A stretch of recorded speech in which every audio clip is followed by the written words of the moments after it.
বাবারি no no no baby কে ধরে baby কে? তুমি বড় হয়ে গেছো উনি আসার পরে। এখন ওনারে বড় লাগে।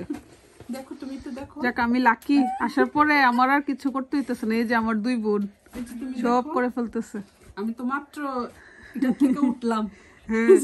না লাকি আমারে বলছে হ্যাপিরে বলবি না যাতে নড়ে, তোরে আগে সেবা যত্ন করার জন্য। আমি বলছি না বলতে হবে, জুথি আর হ্যাপি যা করতেছে তুমি ধরো, যেখানে যাই সেখানেই আমাকে করার মানুষের অভাব পাই না। মাশাআল্লাহ লাকি আমার। এই যে আমার বড় মেয়ে আছে বুঝাইতেছে। ওকে ওকে তুমি ধরো, ওকে বেবিকে ধরো। ওকে আম্মু শুধু রাখ উপরে বসো রফি, বেবিকে ধরো বসো। বেবিকে নিচে হইছে। হ্যাঁ ফ্লোর করে আবার একটা পিলো দিবে, পিলো দিয়ে ওখানে ঘুমাবে। হ্যাঁ বুঝ না, ছোটবেলায় এটা আমরাও ছোটবেলায় এরকম করতাম, নিচেই ভালো লাগতো বেশি। আচ্ছা তুমি একটু দেখো, আমার কাছে এত পিচ্ছি লাগতাছে আল্লাহ। জি না সব বেবির এরকম থাকে। আমি আব্বু হইতাছে আলিজারটা ভুলে গেছে, আলিজা পিচ্ছি আছিল। ওকে আলিজা, আমার মেয়ে আরো বেশি ছোট। আলিজা আসো, মামার কাছে আসো। ওকে জুথি তোমাকে নিবে। ওকে কাম